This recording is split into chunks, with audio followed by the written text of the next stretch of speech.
अस्सलामुअलैकुम viewers, welcome to my YouTube channel. आज के वीडियो में हम देखेंगे what is GPA and CGPA and how to calculate GPA and CGPA and how to convert CGPA into percentage. अगर overall semester performance को measure किया जाए तो बनता है जीपीए, यानी mid term, final term, sessional में क्विज़, टेस्ट, प्रेजेंटेशन, असाइनमेंट्स और क्लास पार्टिसिपेशन वगैरह।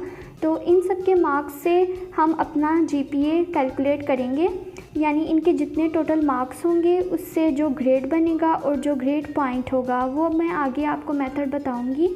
और इसके अलावा सीजीपीए ओवरऑल एकेडमिक परफॉर्मेंस को मेजर किया जाए तो बनता है सीजीपीए, यानी बीएस में टोटल 8 सेमेस्टर्स होते हैं। अगर 8 सेमेस्टर्स के जीपीए को कैलकुलेट किया जाए तो हमारे पास आ जाता है सीजीपीए।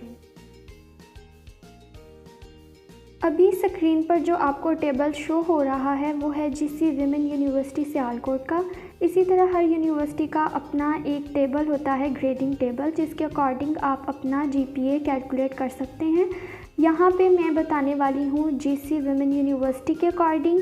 अब यहाँ पे अगर आपके मार्क्स हैं किसी सब्जेक्ट में 85 या उससे अबव, 100 टोटल सब्जेक्ट के मार्क्स होते हैं, और अगर 85 या उससे अबव हैं तो हमारा जो ग्रेड पॉइंट है वो है 4 और लेटर ग्रेड A+। अगर 80 या 84 के दरमियान हैं या 84 हैं तो तब हमारा ग्रेड पॉइंट होगा 3.66 और लेटर ग्रेड A। इसी तरह आप अपने मार्क्स के अकॉर्डिंग इस टेबल को फॉलो करेंगे और इससे पता चल जाएगा कि आपका ग्रेड पॉइंट क्या है और लेटर ग्रेड क्या है। Now I am going to tell you how to calculate your GPA। One semester में टोटल 5 और 6 सब्जेक्ट्स होते हैं। यहाँ पे मैंने एग्ज़ाम्पल के लिए 3 सब्जेक्ट लिए हैं। अब एक सब्जेक्ट 1 वीक में जितनी बार उसके लेक्चर्स होते हैं उसको हम कहेंगे क्रेडिट आवर्स।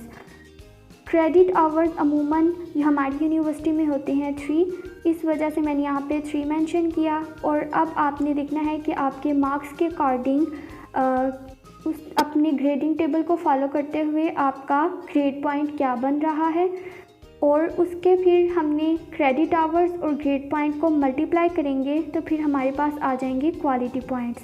अब जीपीए का फार्मूला है sum of quality point over sum of credit hours, यानी क्रेडिट आवर्स और ग्रेड पॉइंट को मल्टीप्लाई करके जो हमारे पास क्वालिटी पॉइंट्स आए हम उनको सम करेंगे। और टोटल क्रेडिट आवर्स अगर 5 सब्जेक्ट हैं तो 15 बनेंगे, और अगर 6 सब्जेक्ट्स हैं तो टोटल क्रेडिट आवर्स 18 होंगे। यहाँ पे चूँकि मैंने एग्ज़ाम्पल के तौर पे 3 सब्जेक्ट्स उठाई, इस वजह से यहाँ पे मेरे पास क्रेडिट आवर्स हैं 9। अब मैं अगर इनको सम करके डिवाइड करती हूँ तो मेरे पास हमारा जो जीपीए है वो आ जाएगा।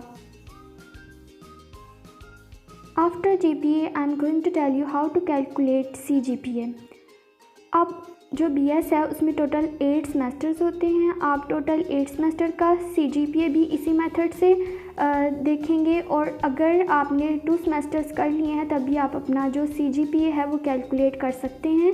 अभी यहाँ पे मैंने 2 सेमेस्टर्स लिए। अब पहले सेमेस्टर में जितने भी सब्जेक्ट थे उनके क्रेडिट आवर्स को प्लस किया जाए तो अगर 5 सब्जेक्ट हैं तो टोटल क्रेडिट आवर्स जो हैं वो 15 बनेंगे। अगर 6 सब्जेक्ट हैं सेकेंड सेमेस्टर में तो टोटल क्रेडिट आवर 18 बनेंगे। तो उसके बाद जो जितना भी जीपीए है, यानी फर्स्ट सेमेस्टर का जीपीए अगर 3.932 है और सेकंड सेमेस्टर में आपका जीपीए आ जाता है 3.796, तो अब हम टोटल जो यहाँ पे क्रेडिट आवर्स हैं और जीपीए उनको मल्टीप्लाई करेंगे तो हमारे पास आ जाएगा वेट एवरेज। वेट एवरेज को सम करेंगे और टोटल क्रेडिट आवर्स को सम करेंगे और डिवाइड कर देंगे तो हमारे पास आ जाएगा सीजीपीए, यानी सीजीपीए का फार्मूला है sum of weight average over sum of total credit hours. इस तरह से हम अपना सीजीपीए फाइंड कर सकते हैं। अगर आप चाहते हैं कि आप अपना सीजीपीए कन्वर्ट करें परसेंटेज में, तो यहाँ पे एचईसी की तरफ से एक अप्रूव्ड मेथड है जो कि तमाम पाकिस्तान की यूनिवर्सिटीज़ के लिए है, लेकिन अगर किसी यूनिवर्सिटी का कोई स्पेसिफिक टेबल हो तो वो उसको फॉलो कर सकता है। अब अगर आप अपना CGPA इस मेथड के अकॉर्डिंग फाइंड करना चाहते हैं तो आपका CGPA ग्रेटर दैन 3.63 है तो फर्स्ट फार्मूला यूज़ होगा। अगर आपका 3.63 से कम लेकिन 3.25 या इससे ज़्यादा है तो सेकंड मेथड, और इस तरह से आप अपने CGPA के अकॉर्डिंग ये फार्मूलाज अप्लाई करेंगे। यहाँ पे एग्ज़ाम्पल के तौर पे मैंने CGPA लिया 3.857 और इसके अकॉर्डिंग 3.63 से ये अबव है, ग्रेटर है, इस वजह से ये फर्स्ट फार्मूला यहाँ पे अप्लाई होगा। तो CGPA माइनस 0.3 डिवाइडेड बाय 0.037।